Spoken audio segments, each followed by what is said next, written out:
Look at that. This blight is weird. What was that? Something big. Stay sharp.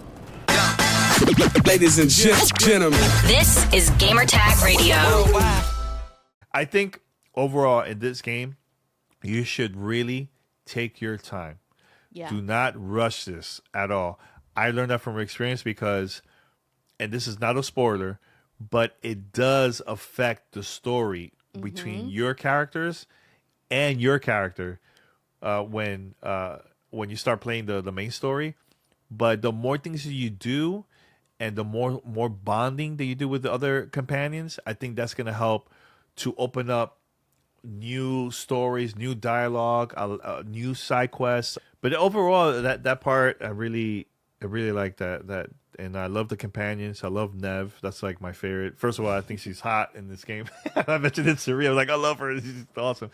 But I love the relationship between her and my character. It's been like going back and forth and everything like that. Was there That's any? so interesting. I am not close with Nev. Oh, really? Oh, snap! And that's the part that I love. That everybody's gonna have a different experience with everybody else. You know? Yeah, I have my favorites. I really have a soft spot for Harding because she's going through a lot. And I'm also attempting to romance Lucanus because he's so dark and mysterious. He's a man boy. I love Lucanus too. I like him a lot. I really like fighting with him. And he and I are in the same faction.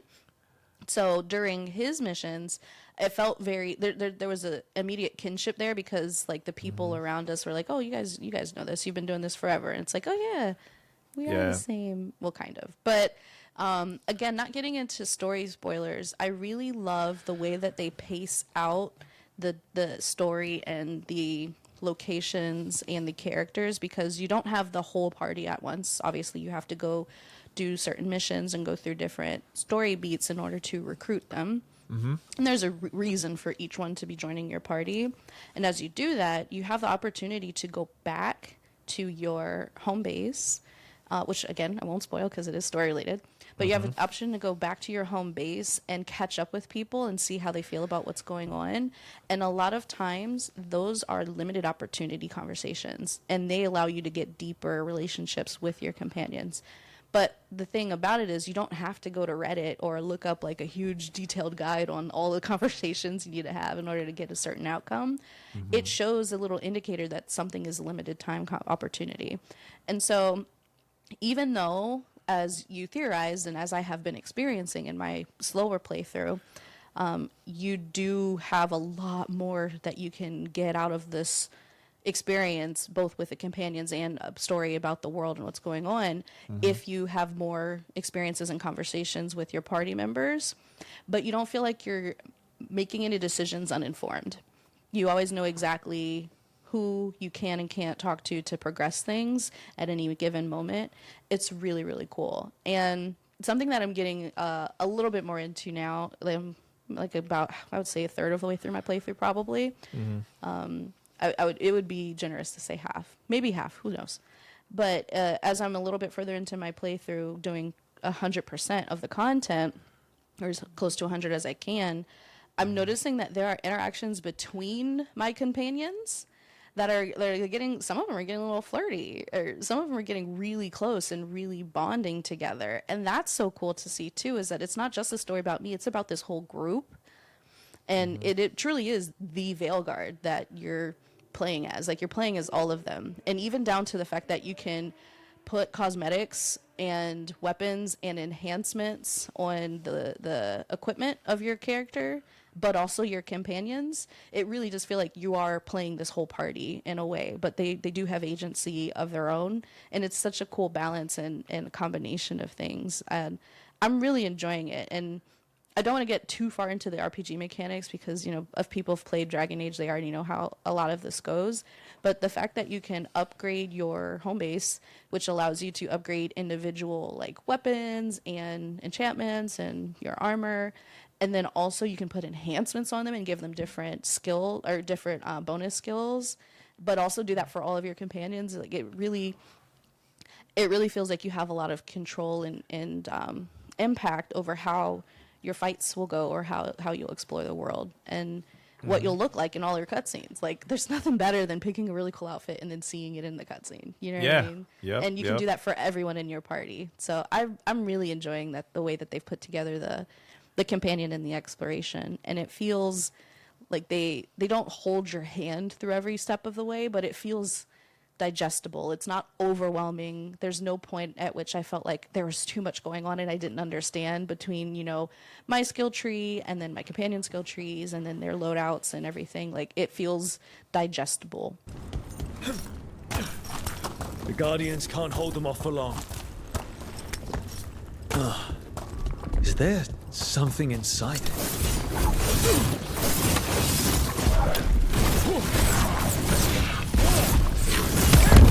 That's the champion we're looking for. Watch yourselves.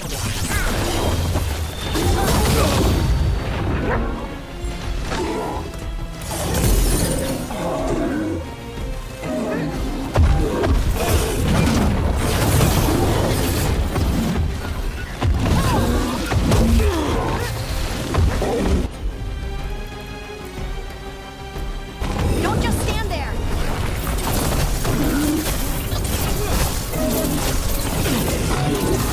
Move, move!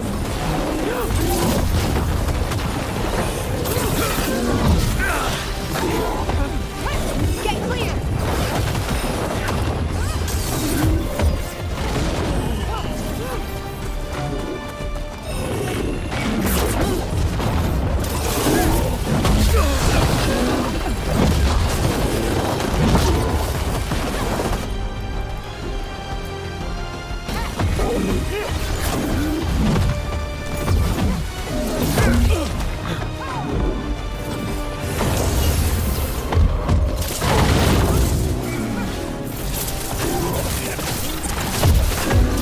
And now I know you've been playing the majority of the time. You've been playing on the Steam Deck. What you could tell us that experience, because I haven't tried it out on the Steam Deck. I've been 100% just PC, and the only issue that I've been having the PC, and we talked about this too privately, is in the beginning you see like this loading shaders. It show like the percentage.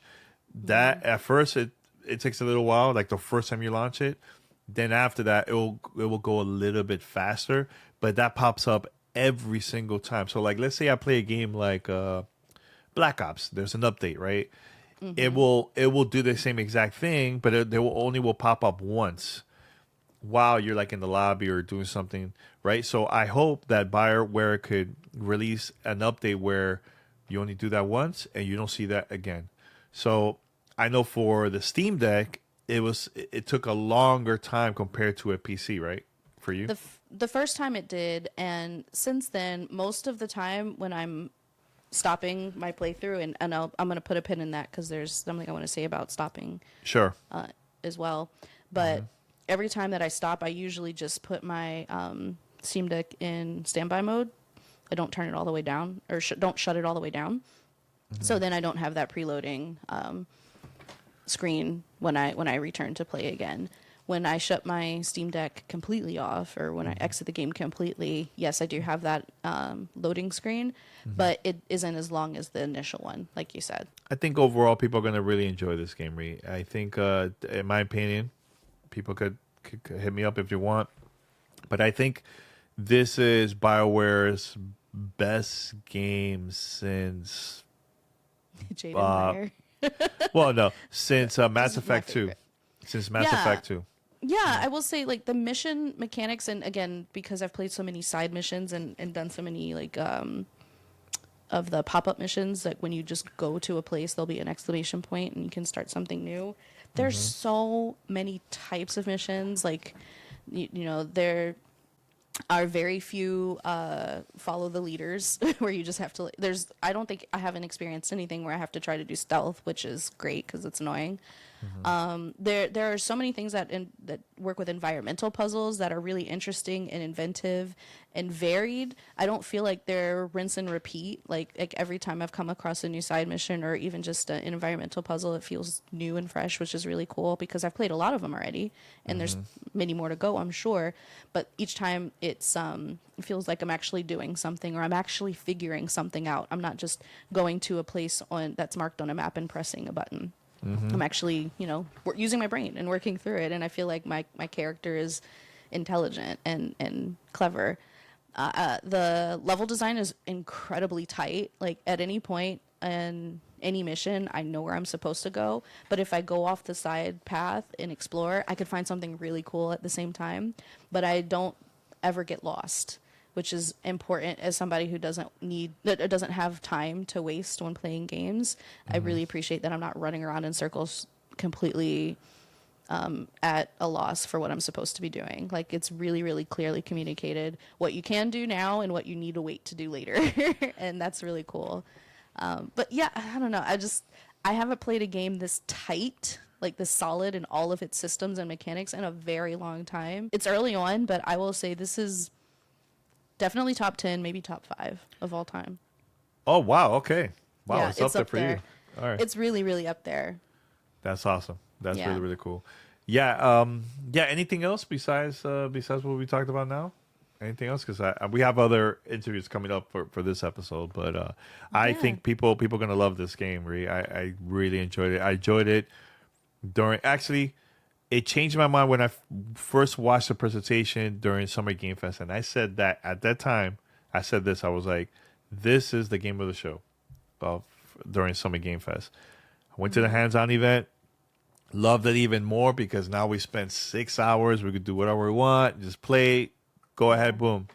And now with this one, even more. I think this is a game where people are going to be saying, "Oh, okay, contender game of the year." That type of conversation, I could definitely see that for sure. It's definitely nominated for me, and it's definitely taking certain categories for me as well. Sure. It's been a really good year, and we've said, "Oh, this is game of the year" a couple times now. A couple times in 2024. But this is absolutely in the conversation. I'll say, I haven't experienced anything yet in the game that I haven't seen done before. But all of the things it does maybe the best of any game, all put together in one. Yeah. So I'll say it's kind of like a master class in RPG. And not only that, And it's super but also approachable too. That's Like, what I was it's not about to say. Yeah, it's not an Elden Ring. It's not incredible unless you can turn the difficulty up quite high. But it's not the type of game where you feel like you're banging your head against a wall. That's not the type of fun that it is. It's really more just like, here are all of these different Lego blocks. You can build something of your own that's really cool and neat and that you enjoy. It's not a really difficult, 1,000-piece puzzle that can only be done one way. There's lots of choice and lots of personality that you can bring to your playthrough, and I really enjoy that. And if you like that in games, you're gonna love this. You can turn the difficulty all the way down and just hang out with these people. Enjoy the story. Or you can crank it up and have a really, really cool RPG mechanic and loadout challenge for yourself. But I love that you have the choice. That's the biggest thing that I appreciate in games is choice. Like, that way more people can try it and enjoy it. I will say one more thing before we head out. If you put Nightmare difficulty, that's the highest and hardest difficulty. And there's 5 or so different Something difficulty like levels. that. There's a lot. Yeah. A lot of choices. But if you pick Nightmare, you're not allowed to change it back. Like, you're stuck with that unless you start a brand new game. So that's another thing. If you want a challenge, this could be the challenge for you. Yeah, so if you you're have straight off of a Souls-like, then go for it. But otherwise, right? I'd say leave it on normal and enjoy yourself. Definitely.